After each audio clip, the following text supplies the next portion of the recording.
Hi, I'm here with the lovely Leah, and I am very privileged to have such a fantastic person as a friend, neighbor.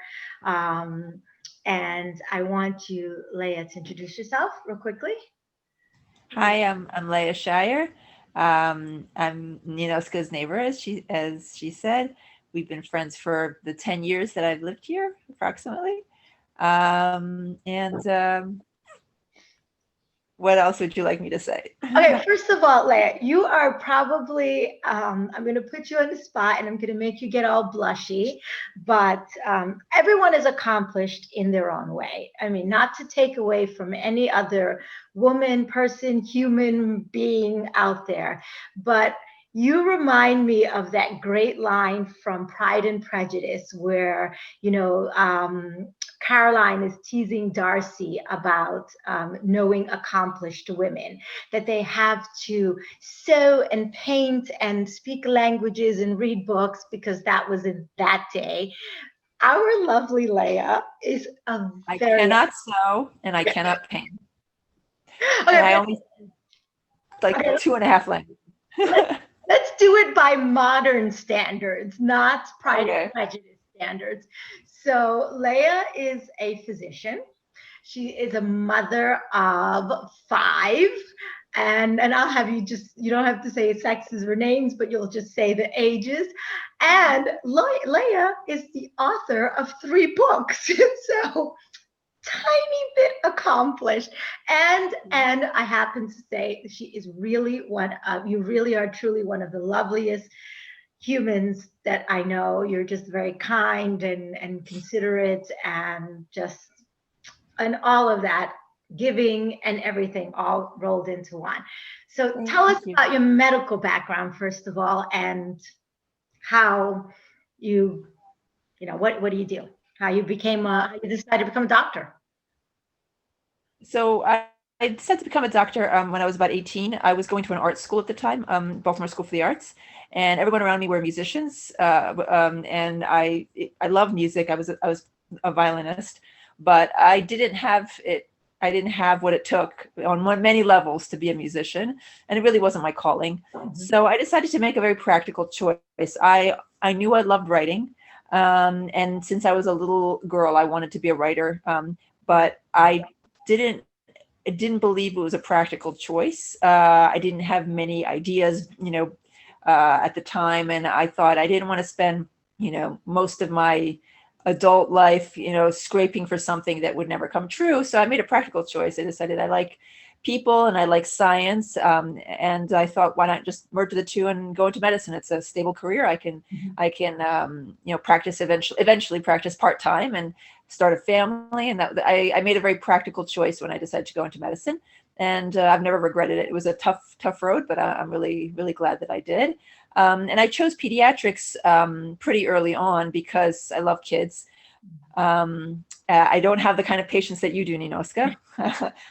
The 5 minutes that I see them for like I just can't do what you do. It just still impresses me.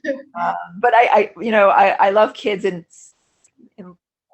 like small time increments. Let's put it that way. Well, I can throw the same thing back at you. I don't think that I could like deal with, like the oozy, the stuff and like the real hardcore, like treating them and their ailments and all of that. So, you Yeah, know, we all have our strengths, so to it's speak. true. But continue. So you went into it because you love children and Yeah, I love kids, and I went through several rotations in medical school, and it wasn't until I started pediatrics that it really clicked, like that. This is definitely what I want to do. yeah. I finished residency at Sinai Hospital in Baltimore, which is where I was actually born, and where my three daughters were born. And then we moved down to Atlanta for 3 years so my husband could do his residency, and also in pediatrics. And that was actually when I started writing. I went from being, working as a resident, which is at the time was like 80-hour weeks. I had two and then eventually three young children at the time, and every minute of my time and was was accounted for. So it wasn't until I got down to Atlanta and I was working maybe 9 to 2, and my kids were a little bit older, and didn't need, the constant one-on-one attention, that I realized I actually, for the first time in my life, had free time. So I tried a few things. Painting was one of the things I tried. Not good at it. Don't have the patience. I don't remember. I tried a few other hobbies. None of it stuck. And I decided I'm really, really into Sherlock Holmes. It's just something I've always been a fan of, the Sherlock Holmes story, since I was 16 years old. So I decided I'd read every piece of fan fiction that I could get my hands on, and none of it really quite did it for me. And I thought, you know what? I'm going to write what I want to read. So that's actually how my first novel got started. Wow. Yeah. So after the girls were in bed, I would, first I had to do all this research about Victorian England, and little by little, I wrote this novel over the course of maybe about a little over a year. It never occurred to me for a minute that I would have it published. It was in my mind fan fiction that I wrote for myself. But my husband says, Leah, you spent so much time writing this, like, at least try to get it published. Try to see if anybody's interested. I was like, no one's going to be interested. But I went about it the same way I kind of do everything, kind of very methodically. I started querying agents. I made a whole list of people that I would query. And to my complete shock, one agent wanted to sign me. And to my even greater shock, after, a few months of her sending it to publishing companies, I got a offer from Disney Hyperion. So that was probably the most exciting day ever. And can you just give us a shout out to the name of the novel, the first one? Oh, the novel was Secret Letters. So that was my first novel. Her first one. Okay, go on. So I love you, Leah, so much. I just loved it. Oh, I'm like your biggest fan. Keep going. Oh, thank you. I am. I'm making you all verklempt, so I have to stop. Yeah, now I don't know where to go from here. I have to stop fangirling you so that you're not all over verklempt. So you sent it out because you really, like you were saying, you started this as fan fiction, not even thinking that this would be something that would be published. So, right. So you said the publisher then passed it along. So So nowadays, in order to get published by a large house, you can't send it straight from the author. No one's even going to look at it. You have to have an agent first, because the agents are essentially they sieve through. They sift through manuscripts. So really, the way to get published nowadays, for fiction at any rate, is to find yourself an agent. So that's what I did first. And like I said, I was really shocked when someone wanted to sign me. And she was the one who pitched it to multiple publishing houses. And of course I got my share of rejections, and each one, feels like a little punch in the gut, but I was just, like I said, floored when we got an offer. And interestingly, we actually got the offer a week before we made Aliyah. Wow. So that was kind of a really exciting time. So but then the whole path from getting that offer, to finally it being published. Like, we got the offer in 2008, which is when we made Aliyah. Yeah. It wasn't actually published until 2012. Wow. So that whole process, it was very long. The editor who originally bought it ended up leaving the company, and then they had passed me along to somebody else, and there was another delay. The whole thing took forever. Wow. But you know what? I had this amazing thing at the end. It was so exciting. Wow. So what was also interesting about it is they wanted massive revisions. I mean, again, keep in mind, I'd never done this before. Yeah. I'd never written a short story, much less a novel. Yeah. And they basically told me, look, you wrote this kind of you wrote this with a 16-year-old protagonist, but the language is very adult. It's fan fiction, Sherlock Holmes. It's very adult. And we want to pitch this as young adult fiction. Mm-hmm. So you basically have to rewrite it as a young adult novel. But more importantly, at the time, I had Sherlock Holmes himself was a main character in the novel.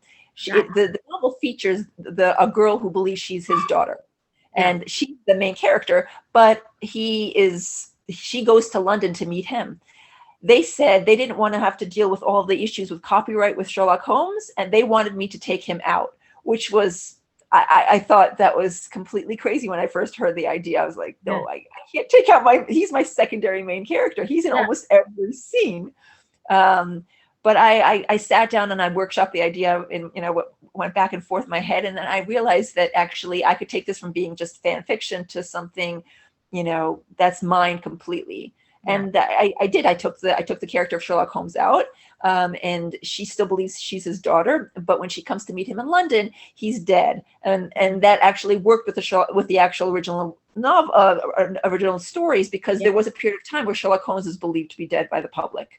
Yeah. And even Watson believed him to be dead. So actually, I had her come to London during that period of time to find out at his doorstep that he's dead. So and then she meets a young 18-year-old boy who's also a aspiring detective, and they get involved in a case. So I basically ended up creating a new character that was entirely my own, which was actually a very exciting experience. So where I was originally kind of shell shocked when they said, hey, you have to take this character out because otherwise we can't go through with this.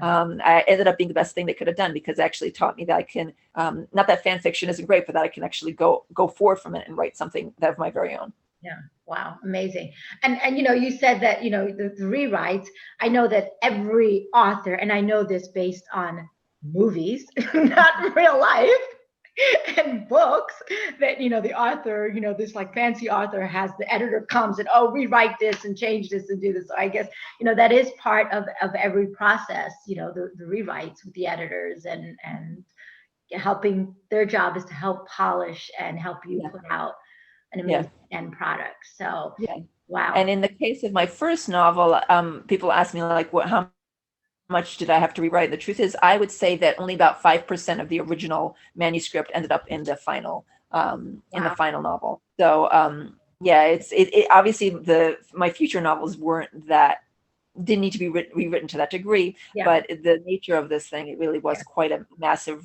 overhaul. Well, I guess there's a large part of that being because the secondary character in your original concept, you had to completely change it. So, and not only that, honestly, I had to essentially learn the craft, kind of in a weird way. Most people do it before. Not with a publishing company. Most people do it before. In my case, I actually really learned what I was doing I had to start reading a lot of YA novels in the first place, because I'd never written, like, it was not even in my head to write for young adult. So I had to figure out, how do I do this? And I really kind of learned on the job, which was also amazing and exciting. Did you find yourself like listening in on your teenage daughters talking to hear like their like? So much. The truth is, that was more important for me for my second and third and fourth novel, because those novels are actually set in present day, whereas the first novel is in Victorian England. So the language, it's a little bit less. So I had to have them speak more like. But absolutely, I mean, I hear my teenage daughter's voices in my head, and their friends in my heads as I write my current novels. So yeah, absolutely, that's a huge part of it. It's so helpful, and it's also not only helpful to hear their voices, but they're such helpful beta readers. Like I can give them this manuscript, a new manuscript, and be like, "So what do you think?" And he'd be like, "Yeah, a teenager would never say this, Mom." That kind of stuff, and that's really helpful. So, well, that, first of all, kol hakavod, and it's great job to them for even like reading it and wanting to like participate and give you constructive criticism, which was, I could see, my teenage daughters not being quite so kind, but they're great girls, they're amazing, not bashing them, but it's just, they're just like, no, I can't be bothered. But yeah, wow, amazing. So that was your first novel, and that was and then you came and started when you arrived here in Israel. How was that transition? Novel aside, I mean, you're rewriting, polishing, changing, editing your existing novel, and then you've moved across the world with your 3 daughters, and now life is what? In your whole new life, language, everything, work, how did that all pan out? Well, I mean, I had to learn how to practice medicine in a language that I didn't speak, which was difficult. But it was challenging in some of the best ways too.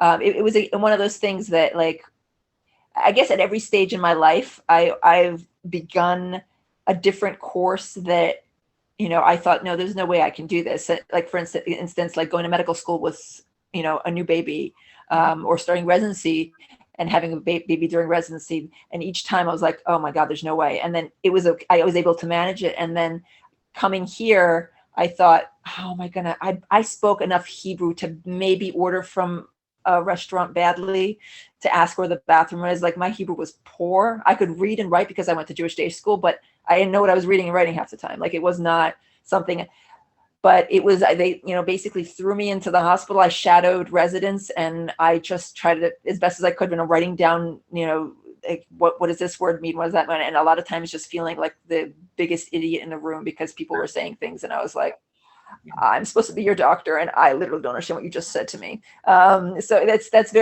very humbling, and it was a tough, I would say, the first couple of years was quite tough, and then slowly I suddenly realized that my brain wasn't exhausted after trying to speak Hebrew, and then eventually it was actually like I didn't have to think about it anymore, and that was so rewarding to be able to do that. And yeah, so I would not want to do it again, though. I discovered I have enough room in my head for two languages, English and Hebrew. I used to have Russian because Russian was my native language. Yeah. I cannot speak Russian anymore thanks to Hebrew. It has basically lodged itself in my foreign language space. Yep. And anytime I try to speak Russian, to like, really frustrating, but yeah. Well, anytime I try to retrieve Spanish, right, Hebrew pops out, and I go, "Where did that come from?" Yeah. Like halfway through a word, sometimes it's so bizarre. And then the scary thing is, I'm like, "Oh, I didn't even know I knew that word in Hebrew." Like, I'm trying to think of the word say the word in Spanish, and the word comes out in Hebrew. I'm like, "Hey, right, guys, look at that! I know that word." So I totally hear you about the second language, but as far as doing this your medical, it's like a stage. They make you go through like almost like an internship again, right? Not really. It's only 3 months. It's something called histaklut, and that was the period of time that I spent. I also went to Ulpan at the same time separately. Works in this. I also was learning the language at the same time. It was only 3 months long. A lot of I guess I do a lot of learning on the job in my life, because really that's what happened when I went. I had to make money. I couldn't spend a year in Ulpan slowly acquiring the language. We came and I needed to start working as soon as possible. So I basically started working as soon as possible, and the patients were patient. What can I say? I figured out what they were saying, and they helped me out, and we it worked out. And slowly, like I said, while I was actually a practicing doctor, I learned how to. Wow, amazing. Was your Ulpan a medical Ulpan? Did they have that at the time? No, I needed the regular Ulpan more than the medical. Okay. The medical, the truth of the matter is, the majority of words are kind of anglicized. In Hebrew, so it's not that big of a deal. It's more important to actually just be able to understand what people are saying, and I didn't have that yet, so that was more important. So I spent that. I was going to go to medical Ulpan, but in the end, it turned out that my hospital time really kind of became my medical Ulpan. Gotcha. Okay, so that makes sense. You also mentioned in passing, because again, you just threw that out there. Oh yeah, I used to play the violin. Leah. That's a big used to, though. That's the truth. I really honestly haven't. I have my violin sitting in the corner here in my bedroom, and I haven't touched it in like years. It's really sad. But there was a time in my life that I spent hours and hours and hours every day practicing. It was like literally my entire life. Wow, you playing violin. Well, you come from to sidetrack, I feel, a very accomplished, musically talented family. One of your sisters is a cellist, if I'm not mistaken. Violinist. We're all violinists. Violinist. Yeah. Okay. Yeah. So she's a violinist. She plays as a professional. She lives in New York. She went to Juilliard. She kind of, and she's a performer. I mean, not in the last year, because no one's a performer in the last year, but you know what I mean? Yeah. And then you have made a career of it. Wow, amazing. And then you have another sister that's into theater. She's My a youngest sister. youngest, and she writes, produces, and acts, Uh-huh. right? And your daughter, your one is a singing sensation, like Thank you. YouTube. She writes, produces, creates. She does amazing like covers in her very own unique way of singing in beautiful, beautiful, like so it's a very talented, talented, super smart family Thank that you're a part of there. So yeah, so that the fact that Leah just throws out in a conversation, yeah, I gave up playing the violin and went on to get my medical degree while I was writing a novel and blah blah blah. So that was novel one. Now novels two, three, and four coming along. Yep. So The fourth is coming out in fall 2021.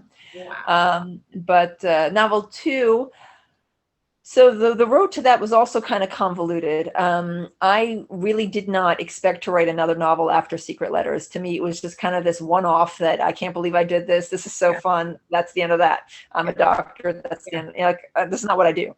But I guess I kept all of my novels that I've written, including the first one, were always centered around something that I feel passionate about. mhm, And I feel like I felt passionate about Sherlock Holmes, for instance, and I felt passionate about mental health. And if I hadn't gone into pediatrics, I believe I would have gone into psychiatry. And my experiences on the psych ward actually really affected me. And it made me think, as I would read every YA novel that had psychiatric, mental health issues, that kind of stuff. But I did notice that a lot of YA novels dealt with depression, dealt with OCD and anxiety, eating disorders, but almost none actually dealt with schizophrenia, which is a devastating illness, and actually begins in the teenage years a lot of times, especially if you're male. So the way the idea started for me, I thought to myself, what would I feel like if I was a teenage girl and the boy I fell in love with was diagnosed with schizophrenia?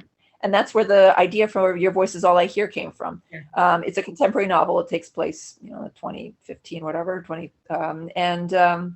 It's narrated by a teenage girl whose first love, Jonah, is an artist, and slowly starts to.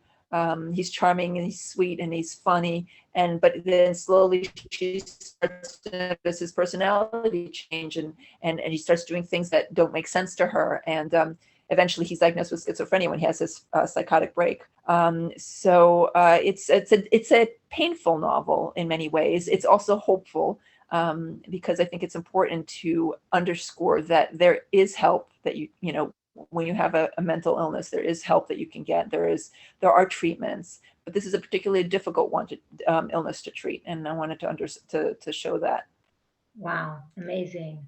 I'm sure that it is also I could see it being very helpful and useful for like people dealing with a lot of young children, youth counselors and school social workers and things of that nature, and to sort of kind of educate young people about these different things and to help Yeah. identify it.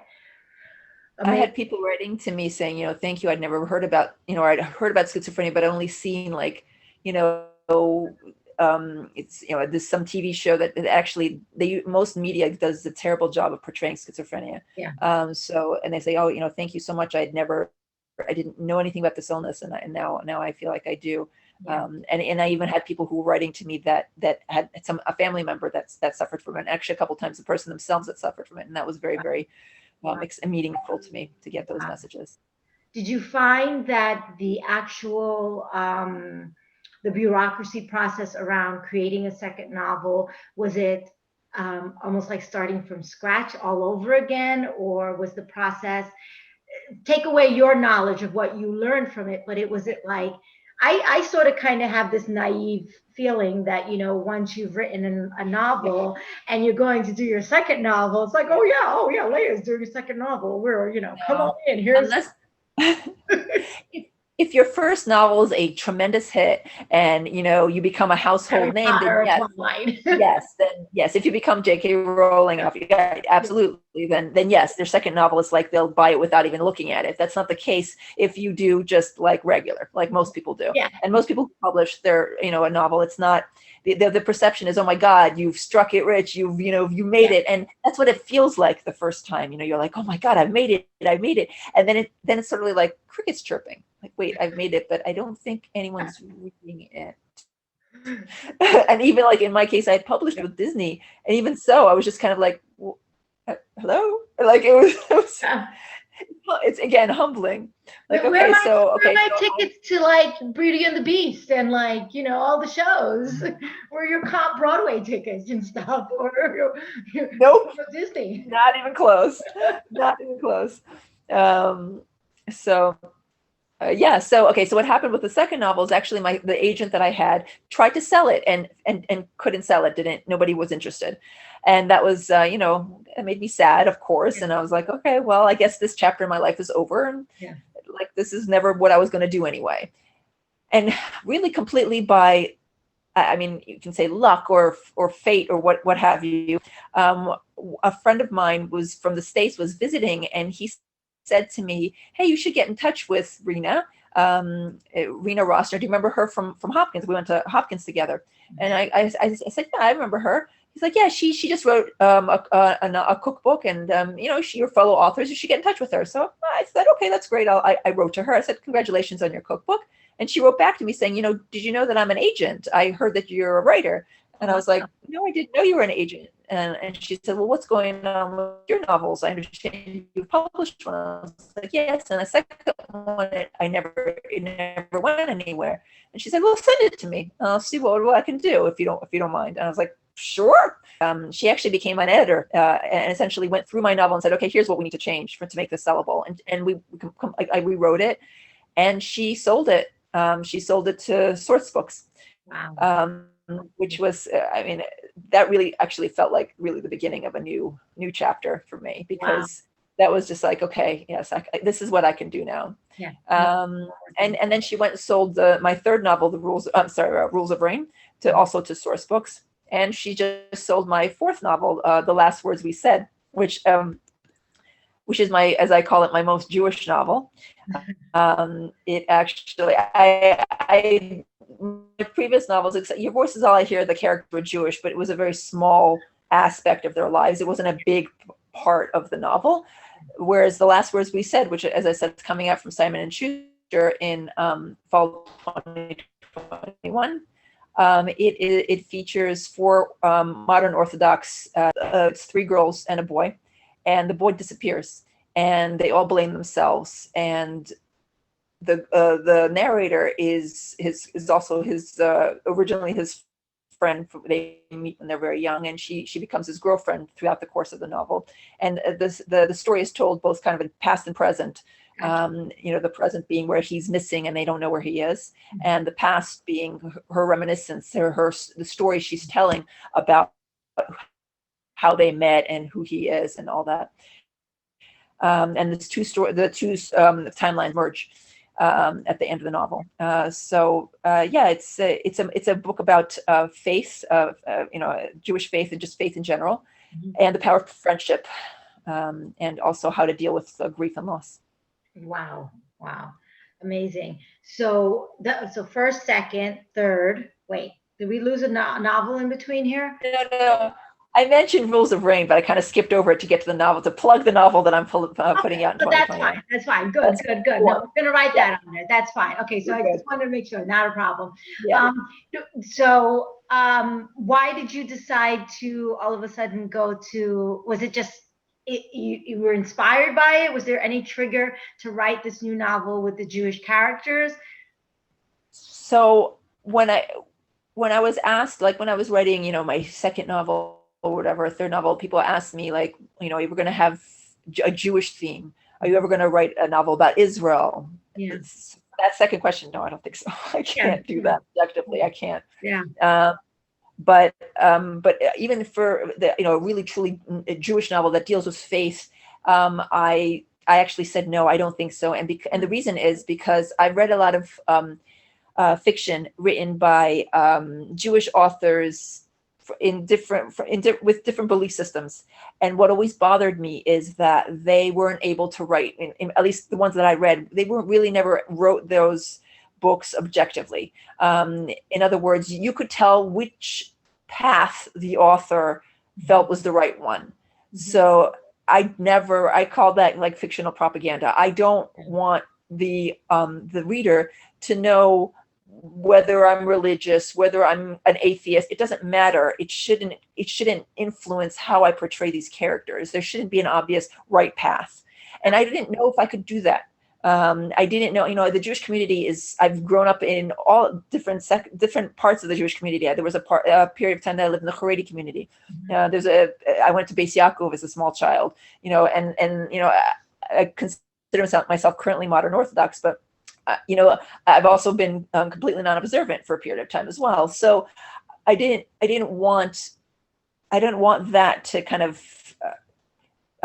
influence it to the point where the reader didn't that I wasn't objective, that I so I wasn't sure if I could do that. And what ended up happening is I started thinking about these characters. I started picturing what they would say to each other. And I actually have one of the girls was raised in an Orthodox family but has completely renounced all religiosity, but she's still friends with her religious friends. And you have another one who is slowly becoming more and more religious. She's actually becoming more and more Haredi. And then the narrator herself is modern Orthodox. She's comfortable with that. So really kind of have the different perspectives all in the same book. And when I was hearing their voices in my head, I never felt like I felt like I loved each and every one of them, and it didn't matter to me what their background was or what their belief system was. I loved them, and so that's when I realized, hey, maybe I can actually do this. It's not, I can actually step back and not be like, well, this is what I think, because it's not relevant what I think. Well, that's very interesting. When you first said that people were asking you if you were going to write a book about Jewish characters, like I don't think I would ask someone that. Like, I don't know why. Like, I don't know. I guess mainly because I read so many different books, so many different things, and once in a while the character's clearly Jewish, or they say they're Jewish, or they're and then there are books that I read about, that are Jewish books or may have been a story, but they tend to it's just, I just find that a weird question. I don't know why. I don't know why that's sitting with me as like such a weird question. That not weird in the sense, it's just like something I just would never think about. Like, I don't think people would have asked me that if I wasn't, an observant Jew. Yeah, that's exactly it. They asked you that question because you're an observant Jew. Right, exactly. Would I ask my Christian friend, are you going to write a story about, a Christian character? Like, I don't know. It's just, I think it has a different connotation. Yeah. Like a Christian novel, it has I mean, I don't know that much about but there's a whole like genre of writing. Genre, yeah. Yeah. And I think that would be essentially asking a person if you're going to change genres. I never wanted to write a book for Feldheim. I mean, nothing against Feldheim, but that was not. Yeah. I want to write things that feel I don't want it to be moralistic, to be honest. I want it to kind of just tell their story. Yeah. And, they don't need to necessarily find God in the end in order to be a good person. Like, that's not the point. Whereas so I never wanted to write a Jewish novel in that way. Never. Exactly. But to have it, in this case of this novel, in many ways, Judaism is its own character. It adds so much like background and flavor to this novel. Some of the most important scenes take place in shul, for instance. Wow. So I lost it in train of thought. No, you answered it, and you actually you got to the point. Okay. Definitely appreciate that. So anyway, so now, again, Leah, her titles, her things, I'll be sure to list them all there so everyone could go and order the books and read them. Um, Now you recently you have. Can you tell me the age of your children, if you don't mind? This is the most interesting Important, part of important my life. information. What? No, and I you said get this. very, very much involved in this, the most interesting part of my life. No, this is Uh, very important information. it is very important information because it has very much shaped the last 3 years of my life. Yeah. I had my first daughter in college. She's Aviva, the one that you mentioned, who's the singer, um, and she's 24 years old. And Miriam is my 22-year-old daughter. She's in college right now, and Talia is graduating high school this year. So those are my three daughters, and then there's this 15-year gap. I have 3-year-old twin boys, Wow. which Amazing. By the way, thank you. a little bit They biased, love they went to your gun, but they're and they just still talk about it. they're just Um, brilliant. I have to say, we sat on the couch. I don't know, like my kids actually say, don't you guys think you're a little bit weird doing this? Now, let me tell you what Leora and I do. You see this little couch behind me? We sit with, we love it. We love it. We just sit there in the afternoon after lunch and we just sit there and watch the kids play. It's like a TV show to us, but they're so cute. And they're like climbing and doing this and talking. And now that they're like really talking, we're yeah. like getting like full, it's like good episodes, you know? And there was an incident with a toy that was taken away. And I'm sitting there and one little one is telling your husband that the other one took it, and they were I'm like, that's not what happened. And I'm like, should we say something? Will he be able to use his words and say something? We're like so invested in this, and it's like the simplest thing. They are the cutest kids in the world. I mean, truly, truly, truly. I know I'm biased because they're my neighbors and I took care of them and I love them, but literally, it's hysterical. No, but the other one got the words out and said, no, no, Okay, no, good. I had it first. And Okay. we were both like, I was halfway up. Leo was like, no, no, no, don't get involved. They'll manage. And it happened. And we're like, phew. But they're just so cute. Like we just, one of them has a little plane and is just doing this. And it's like the most relaxing thing in the world for us to just sit and watch them play. But that's a side note. But go on, describe. So It's a little less relaxing on this side of the fence, but yeah. I'm sure. I can see that for sure. I mean, and of course we get that like little like hour snippet of like after lunch sitting and digesting and watching. But so there's a 15-year gap. Normally after 15, you're done. Everyone's like, you're now moving on to the grandchildren at that point. That's literally, so this is a funny story. My daughter Viva got engaged I'm forgetting, in February, and I found out I was pregnant in March, and we were figuring out that when are we going to do the wedding, and when I realized I was pregnant, I called her and I said, there was some some issue because there was another relative who was getting married as well from the groom's side. They were trying to figure out when are we going to do the wedding in comparison to them. And I called her and I went, you know what, Aviva, we're going to need to postpone this wedding. She was like, what? Why? And I was like, well.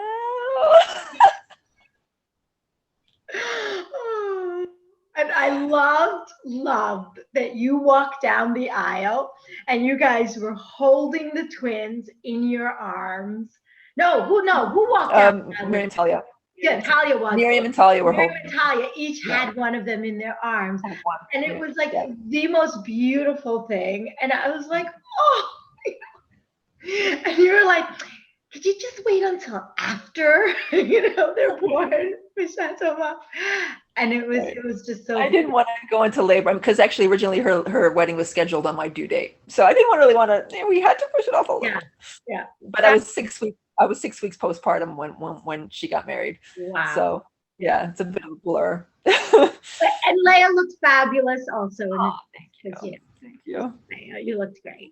So that was just absolutely amazing. And I love that they're twins because it's just the big age gap that they have each other. Yes. And they're like each other's like little best friends, as Yeah. twins always Yeah. are. And they have their own like, language and Yeah. way of doing things, which is absolutely adorable. Well, Yeah. I mean, Leah, first of all, I think you deserve the badge for all that you do for for having the big kids and then having the boys and everything and being a doctor. You say it so lightly and so casually, but you're an amazing doctor. You're like very like chilled and relaxed and like very cautious enough and just it's just great. Like you're very like reassuring and knowledgeable, and you worked really hard for all of your accomplishments that you have. You worked very hard to be a doctor, and also the voyage that you took to become an author is just like mind blowing because you're like, oh yeah, I don't like this story, I'll write my own, and look at what happened. It's just absolutely amazing. So let me ask you, I want to ask you a few questions that I like to random questions that I like to ask. Um, First of all, this one I just keep asking this one, but if you could go back at any point in history and meet any person and spend a day with them, who would you? Who would Mark it be? Twain. Wow, that came out like that. You like knew. Yeah. Wow, Mark Twain. Why? Yeah. Just a combination of intelligence, sarcasm, wit, Yeah. brilliant author. I love his novels. I could go further back and be Yeah. like Moshe Rabbeinu, but I Yeah. feel like I wouldn't be able to talk to him. It would just kind of Yeah. be like, oh, hello, I talk to you. It would be it would be like me more fawning and freaking Exactly. out and like, can I take a selfie?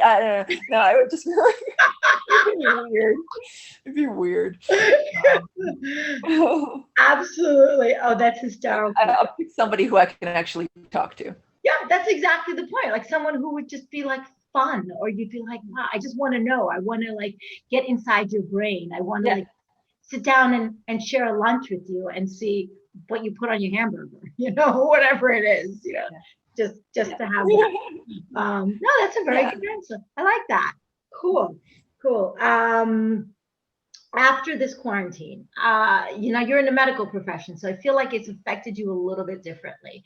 Do you think what changes? What will be Leah 2.0 after the quarantine? What has happened that has changed you, hopefully for the better? Is there something that you feel that you've gained from this experience? Maybe there isn't, but tell me, how will you be different? Or do you think you'll be different? I think just an appreciation. I mean, not that I didn't have it before, but just an appreciation for hanging out with you, hanging out with friends, just sort of, being like, hey, you want to come over for Shabbat? Like, I haven't, I love my family, but I haven't had anyone except close family, my sisters over since March, and I don't think anyone has. So it's just, just being, obviously my, appreciation for being able to travel. The truth is, my husband and I joke that, look, COVID for us came at the best possible time because we have 3-year-old twins. We're not going anywhere anyway. Not for a while. We tried traveling when they were 15 months old, and oh God, it was, wow. Going traveling with one 15-month-old, it's like people need to like either drink or self-medicate afterwards. I cannot imagine too. This was, I don't like alcohol, but oh my God, I needed a drink out. It was just, literally one of my children, you can probably guess which one, screamed for 10 hours straight on the flight. York. It was just, people were screaming at us. There was one woman who kept yelling, "There's something wrong with that child. Is there a doctor on this plane?" And both my husband and I were like, Did you say, "I am a doctor"? And so no, I was so distraught trying to calm this shrieking 15-month-old down that we hid in the bathroom at one point because I was just so embarrassed that my kid just would not stop crying. And I tried everything. So anyway, so no, I'm not planning to travel anytime soon, and not only because of COVID, but because, oh God Almighty. But yeah, I mean, eventually being able to just, get on a plane and go see new places. I love traveling so much, and that I would appreciate every moment of it even more. And getting to see my family, like just knowing that my father-in-law was just trying to figure out if there's a way he could come visit us, and we were just hashing through that when we suddenly realized like he'd have to quarantine for 2 weeks and he wouldn't be able to see anybody, and like the whole thing is just so painful. And anyway, so yeah, just appreciation of everything that we used to take for granted. I know, it's amazing how this thing is just completely leveled so many playing fields, and it's just changed the way we look at everything. And I try to bring gratitude into my life at some point, at every point. But this really, I think it gives us all we're very grateful. We realize we're grateful for what we had, and to be able to look back on it and say, I'm going to be grateful looking forward. And I hope that we're able to hold on to this for a while. I know that once things go back to normal, it might be really easy for us to fall back into that trap of just being like, okay, life is normal again. But I hope that, we will be able to retain that feeling of how special it is just to go out for a cup of coffee with someone, or have people over for Shabbos guest again. Because that is, I'm with you on that. It's miss it so much, miss it and miss people. Let me ask you, during this time then, what has kept you sane and grounded? Or are you sane and grounded? I mean, a lot of luckier. Right. I mean, I'm luckier than most. My husband and I, our jobs are protected. And so we don't have to worry about, so many people have been losing their jobs, and we're thankfully we've been okay with that. So I feel like the most important thing in terms of just being secure, I just look at other people who are having such a hard time, and I feel like, okay, you know what? So I had to stay home and I couldn't go out here. Okay. So you know what? I have a job. Like I have my health. I'm not, no one in my family, thank God, is sick. So I guess the sanity thing was more just an issue when we were actually in lockdown. And even there, like, honestly, I go to work every day, so I still do get to leave. That's such a big deal. Like, I know, like, even I've got so many relatives who are like, yeah, I'm working from home, but I haven't left the house in forever, and I'm losing my mind. So I didn't have that. So I don't feel like, I need to. I'm lucky. I'm really lucky. But in terms of that, I guess a lot of television. I love Netflix. So what can I say? I know. So much TV. Yeah, we're binge watching Parks and Rec now. I mean, it's just, but the truth is, honestly, even without COVID, it's not like I went out on the town every night. I have, I have 2 boys sleeping in the next room. Like, where am I going? It's going to be TV anyway. Exactly. Absolutely. What is your favorite city that you've lived in so far in your life that you think? I've only lived in Baltimore, Atlanta, and Modi'in. So Modi'in, obviously, because I love Israel. So my answer is kind of boring because I only lived in 3 places. But I loved Atlanta. I really did. That's not boring at all. That's great. That's fantastic. To be able to like say, this is the city that I love. What was your favorite subject in school? English. Oh. Yeah, I mean, whenever we read books, not grammar. Yeah. And the author, of course, that makes like perfect sense. What's your favorite room in your house right now? Doesn't have to be of all. My bedroom. It's just like now. My bedroom. I've got my TV. I've got my computer here. Yeah. Close the door. Also, actually, also the kitchen, because I really love baking. Yeah. So depends. If the kids are sleeping, then I then I like to bake and I enjoy that. And yet another list to add to Leah's list. She's an amazing baker. Well, thank you. So, Amateur, very amateur though. no, you don't. You're giving yourself too much of like, no, I'm not, but you are. Let me ask you this other question here. Are you into any type of sci-fi at all? I don't really read or watch sci-fi now. When I was a teenager, I was a huge Trekkie. I like the Next Generation. Yay. Not so much into First Generation. I loved the Next Generation. I was like, I You're loved Data. hoping for that answer. You're the first person that said that. I am a big Star Trek fan. Oh yeah. And I still am. Have you tried the Seth MacFarlane one? You know what I'm talking? I saw that. I started watching that. The name of the show? Oh gosh, I know the name of it. Yes, it says an O. It's an O. It's the Olsen Olmsted or something. Oh, Yeah. it's gonna come to me.